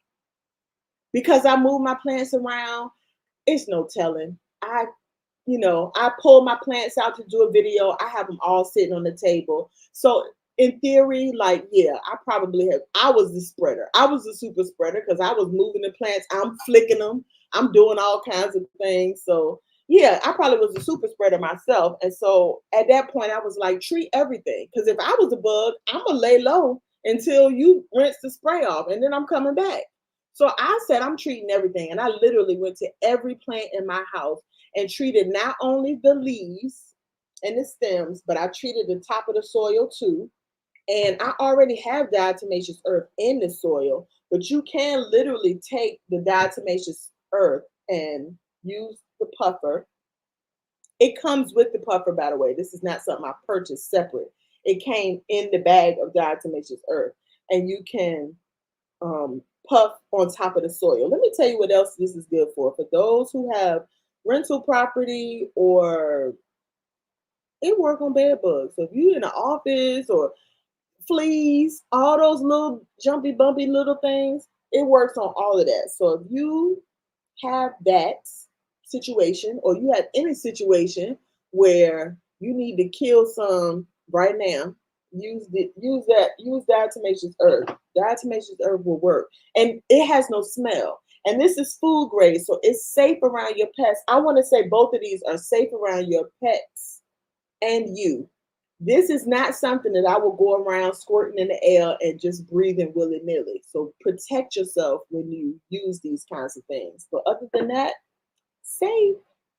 Safer than, some of these other chemicals out here. So I think I'm gonna go ahead on and wind it up, you guys. You guys have been amazing. I love it. I get nervous every time I do a live, and I don't know why. I have no reason. Because when I tell you, you guys are amazing, you are amazing. I absolutely love doing live with you guys because you guys stick with me the whole time. Yeah, I'm not crying today. I'm not crying.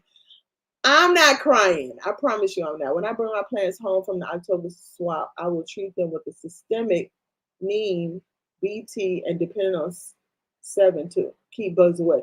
Okay, so with your systemic, Are you using a Captain Jack's type systemic? Because isn't this systemic? This is systemic, right?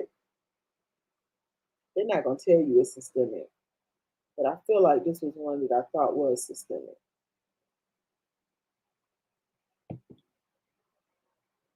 I'm not mad at that. You know, before I would get a plant, and if it wasn't in soil, if I got an unrooted plant, I felt safe. Now I don't know that I feel so safe because I did not realize that they could put their babies in the plant material. In the soil, I knew. On the plant, yes, I knew. So when I get a plant unrooted home, I take and I wash it off and I do all the things.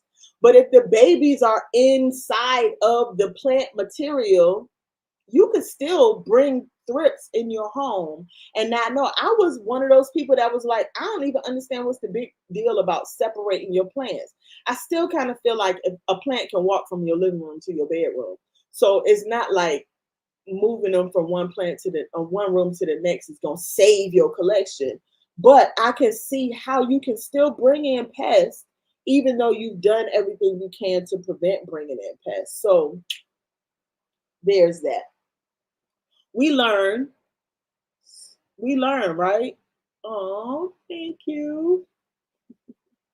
Thank you, Mimi. Oh, yes, look, my thing is if we learn something, we want to share it, right? Just like y'all in that comment section, y'all co-sign on some of my shenanigans and some of the things that I'm thinking. I'm not mad at that. Like, I had never experienced thrips, and I figure I can't be the only one that ain't experienced thrips or didn't realize that I was experiencing thrips. And I probably am not the only one who has treated thrips and was unaware of it. So I'm telling you, those preventive measures is going to help keep a lot of the drama out of your collection. I will say this much. For those of you that aren't with the whole, I'm going to take every plant to my shower, another way to mimic what I'm doing is to put your plants outside. Now, I don't like the work I would think I would need to do to bring my plants back inside, but all of these things that we're talking about today have natural predators. And so those things are outside and they're going to do what they need to do. Now, the whole point of bringing them back in the house, that's what I'm not built. I can't do it. But you can take your plants outside. I've heard plenty of people say, when I take my plants outside, the ones that had spider mites, the ones that had this, the ones that they get rid of them because that's what they do outside. So I'm not mad at that at all. Thank you, love. Thank you, thank you, thank you, thank you. Okay, so systemic is man-made. Okay. Well, I mean,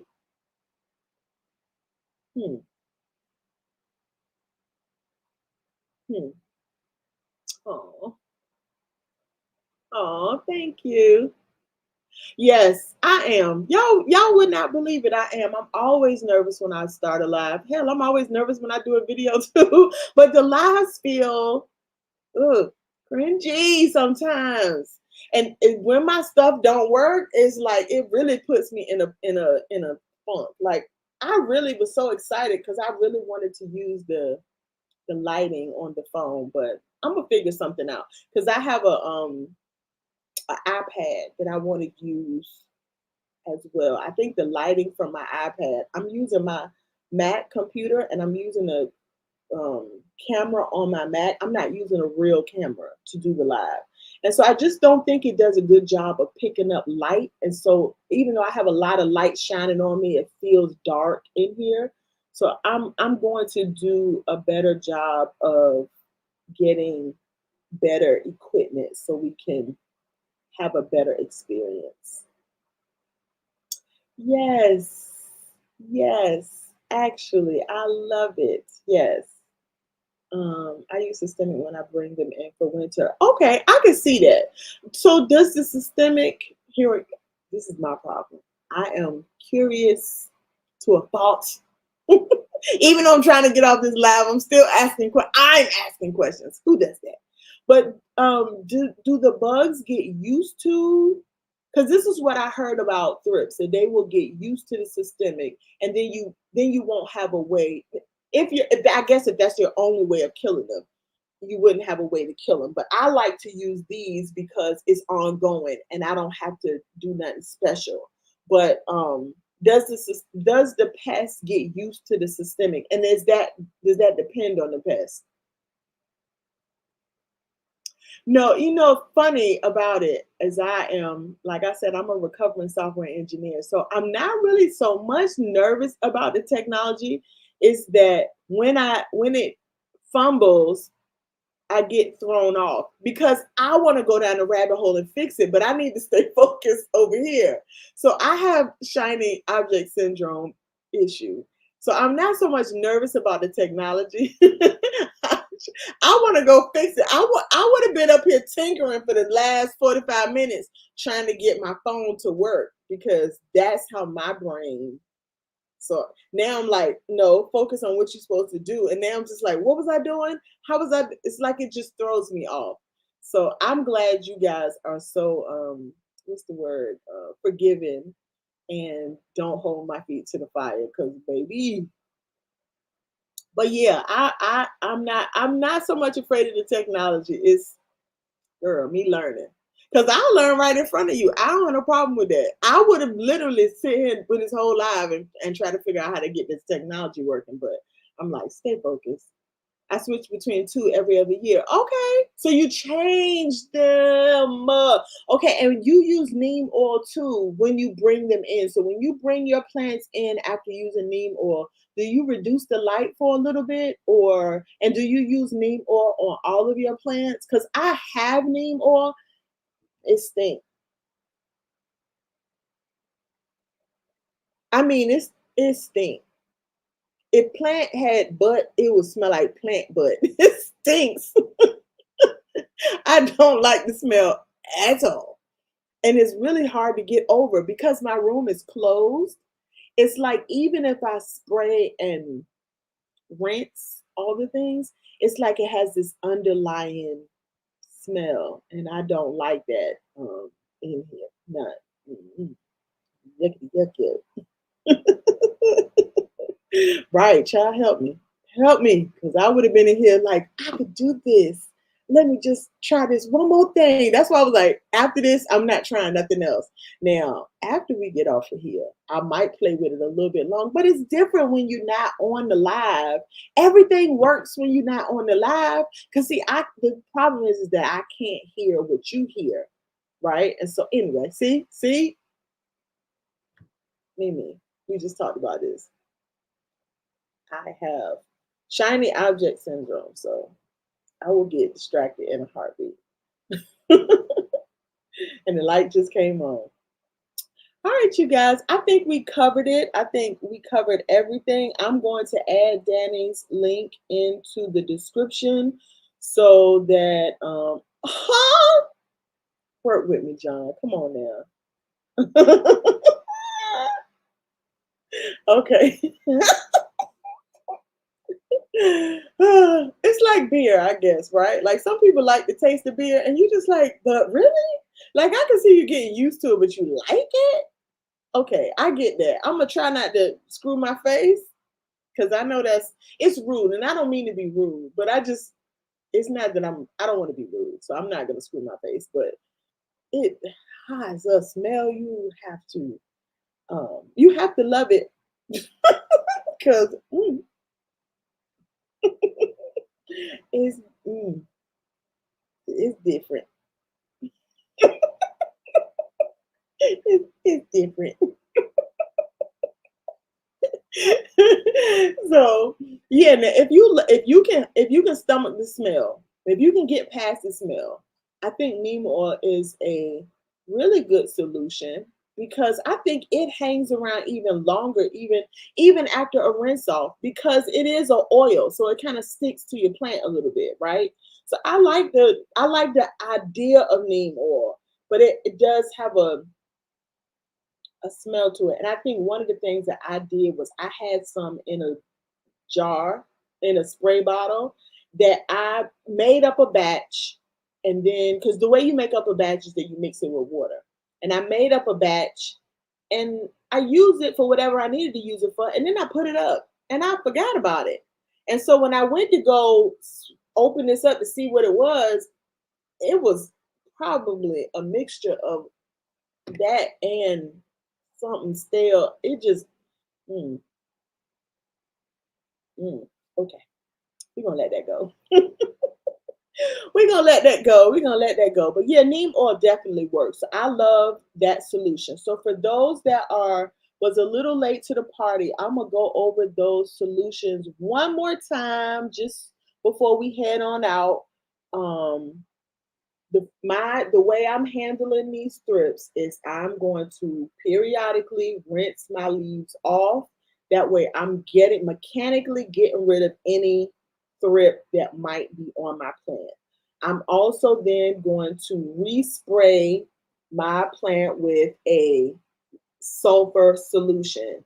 Sulfur mixed with water. I'm going to use my sprayer and I'm going to spray every leaf, under every leaf, on top of the soil, on the stems, all the things. If I see a thrip on a plant, I also have this Captain Jack's DeadBug solution that I am going to, let me put that up really close so you can see that. And hopefully that is clear. It looks a little fuzzy to me on the screen, but I'm going to spray this on any plant that I see that has a thrip on it. I have sprayed my entire collection, and this I will also use to kill said thrip that I saw on the plant. And then I will take it in the bathroom, rinse the plant off, spray it with this, and then once it dries, I will spray it with the sulfur solution. So I'm hitting it from all angles.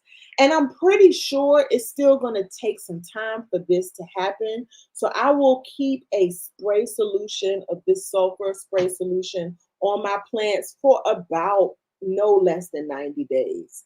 Some plants probably won't ever get rinsed out. I still have some of that on some of my snake plants from day one, from the year before when I did it. So, and I ain't seen no thrips on them, but yeah.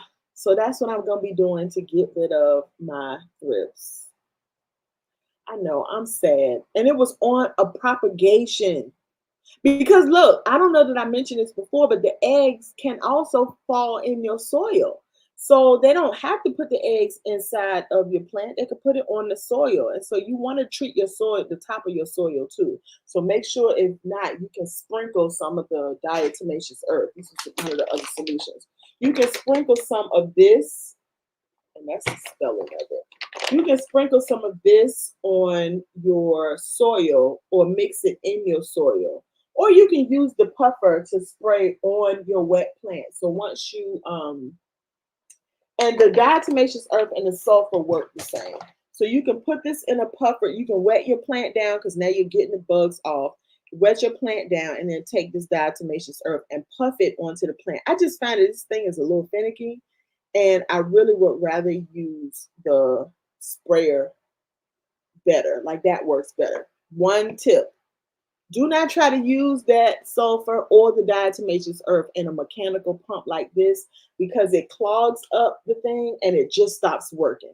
And it's annoying because now you're getting the sulfur crap all over the house. That's another one that it got a little stench to her. She got a little smell to her. So you kind of got to get used to that. And don't wear your jewelry when you are using this sulfur spray, because it can tarnish your silver jewelry. So that's all I got for today, you guys. You guys have been such a blessing. Please go and enjoy the rest of your Labor Day weekend, long weekend. Yeah, I'm chilling on Monday. I'm going to see my baby soon. So that is what it is. So I'm going to enjoy the rest of my day. I'm going to go and probably water a couple of plants just so everybody stays copacetic, and we're gonna dance on out of here, y'all. We're gonna have flowers soon on her, y'all. So stay tuned. We're gonna have flowers soon. Y'all have a great Labor Day. Bye.